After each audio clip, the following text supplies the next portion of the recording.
So it's been a terrific 3 days of the State of the Science Research Summit. I want to welcome you to the summary for day 3.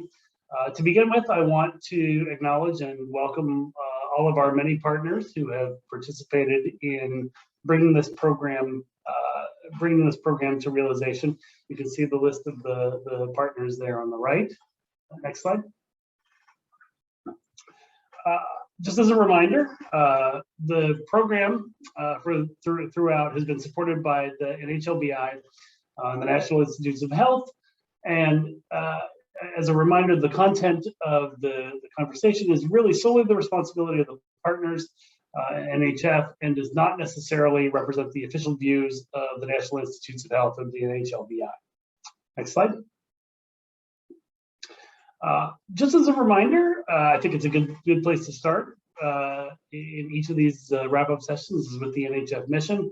And I won't read the mission statement there to you, but I want to highlight the very last part of that mission statement, which I think is a theme that we've heard throughout the entire 3 days of the summit so far, and I'm sure we'll hear more tomorrow, which is that the ultimate goal is enabling people and families that are affected by inherited bleeding disorders to be able to thrive. I think that's where we've really been, and that's what we've talked about the last 3 days, and where I think we're headed towards the future. So next slide. Before we dive in, I also really wanted to thank, first of all, again, all of the subject matter experts who participated in the work and these incredible presentations. I thought we had some amazing presentations every day of the meeting. And really the stories and the insights and the experiences of our subject matter experts is really where it begins and frankly where it ends. So thank you so much. Also, it's really important, I think, to thank the working group co-chairs for the hard work and the members of the working groups who have really worked tirelessly to meet, to come together, to think hard, to think provocatively, and to develop the research priorities that we've talked about over the last 3 days. And finally, I think the efforts of the planning committee, the steering committee, and the advisory committees really should be recognized. This has been a terrific collaborative group effort, which I think has really culminated in a terrific 3-day discussion, which we'll wrap up tomorrow. And so I just really wanted to thank everyone who's contributed and participated in making this an extraordinary event. Next slide. So to wrap up, we had 2 sessions today, the first of which was really around diversity, equity, inclusion, as well as health services research and also implementation sciences. So a broad scope, a big remit and a lot of ground to cover. But I think we had a really extraordinary session and a really remarkable discussion. And so next slide. So just to draw out some of the themes, I think that were heard in the first session of the day today. Probably first and foremost, and this is something that we came back to many times throughout the day today, and also really, I think, came up as topics throughout the course of the last 3 days, was the concept of building trust and the importance of building trust and building relationships. And, really, I think it was articulated very well today in the concept of meeting people where they are. Esmeralda Vasquez earlier today really encouraged us and challenges us as a community to think about meeting people where they are, coming out into the community and meeting the community where it is. I think that was a really important thing. I think related to that also was the concept of developing a shared understanding, a common understanding, really promoting and driving education, and I think importantly, building collaboration for true community-based participatory research or participation in research, but I think really also true community engagement in the research enterprise and the broader healthcare enterprise for the inherited bleeding disorders community.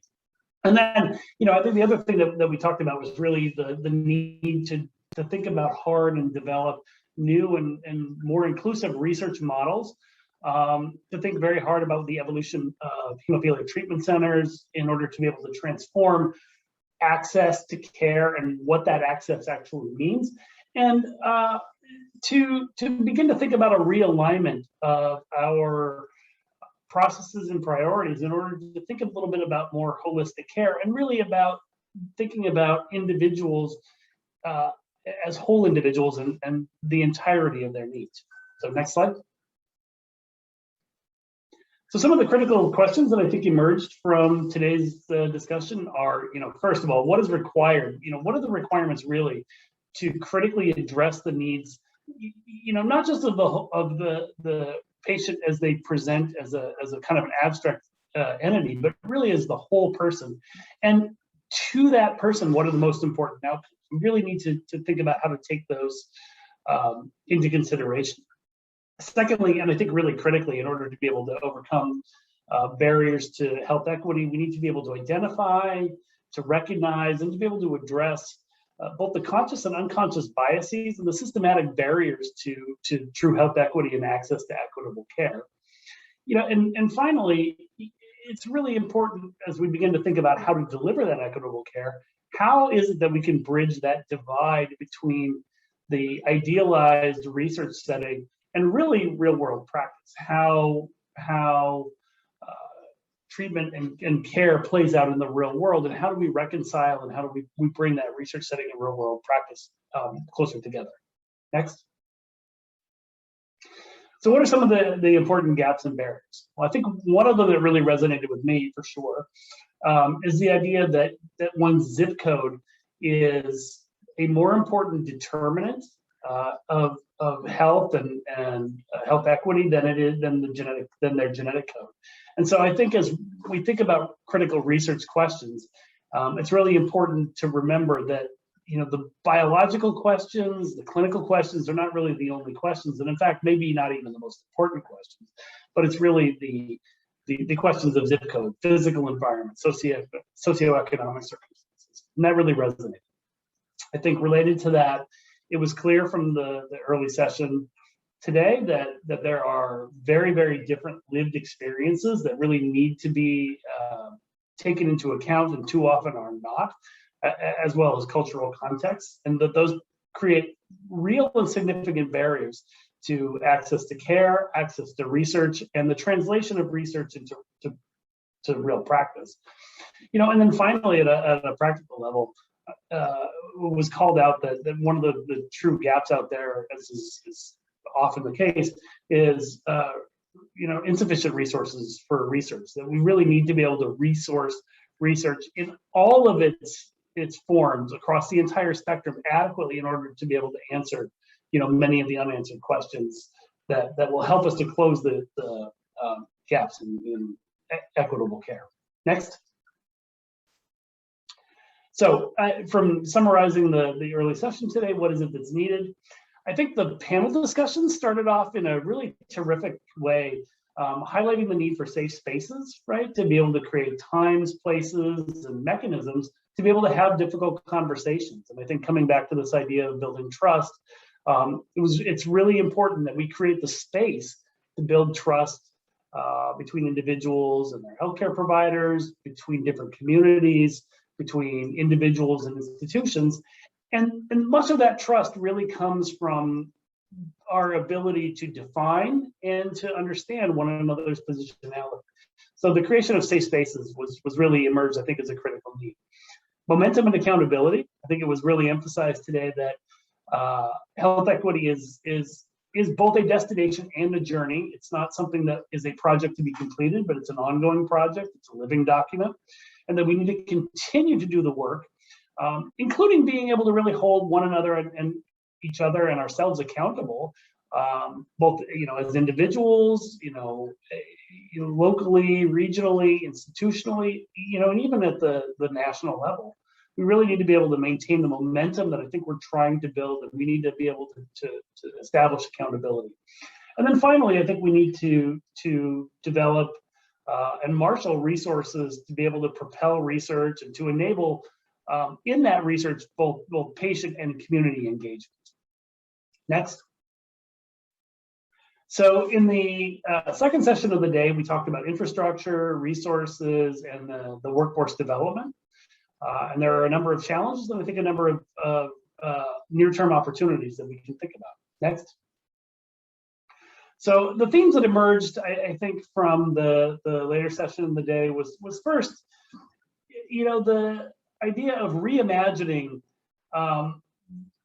the concept of learning, both in the research community and in the clinical care setting, and to think about new concepts in workforce development, again, in the clinical and in the research context, and to think about both of those, both learning and workforce development, as collaborative efforts, right? An effort that reflects the engagement of the whole community and across the entire spectrum of experience, from kind of the lived experience of living with a bleeding disorder to the experience of researchers and clinicians that are engaged in the research enterprise. Secondly, we heard a lot about the need for innovative clinical trial designs. This was a theme that emerged today, but was touched upon in the last 2 days as well, including thinking about concepts around decentralization. How do we get clinical trials out to the people rather than bringing people to the trial? Clearly, there's a need for adopting innovative and adaptive strategies into clinical trials and to be able to enable trials and to be able to enable meaningful discovery in settings that may be challenging, clinical settings that may be challenging. And then to touch on the earlier discussion topic, really the incorporation of real world experiences and real clinical practice into our understanding of clinical trial results. Idealized trials lead to idealized results, and we really want to be able to reduce these things to practice. And finally, I think it was really emphasized that there's a critical importance for data science and the rigor of data science and the architecture of data science, and bringing that architecture and infrastructure both into the research enterprise, but also into our clinical practice. It was commented that we really owe it to our patients, we owe it to the community to be able to bring that rigor of data science and that architecture to both the research practice, but also into care delivery. Next. So in terms of what's needed, I think we heard that a clinical trial network and integrated infrastructure that can bring funding, can bring oversight, can bring capacity and capability to the clinical trial enterprise is really critical, as is a comprehensive and long-term approach, not just a short-term, but a long-term approach to building up the workforce writ broadly, in terms of bringing new recruits into the workforce, expanding the capabilities and the skill sets of the existing workforce, providing mechanisms for career growth, and really ensuring long-term retention and growth of the hematology workforce to serve to serve the whole community. And finally, it's critical that there be an investment in collaborative, integrated, shared community research resources. And I come back to this word collaboration, which I think is a theme that we've heard through many of the sessions throughout the last 3 days.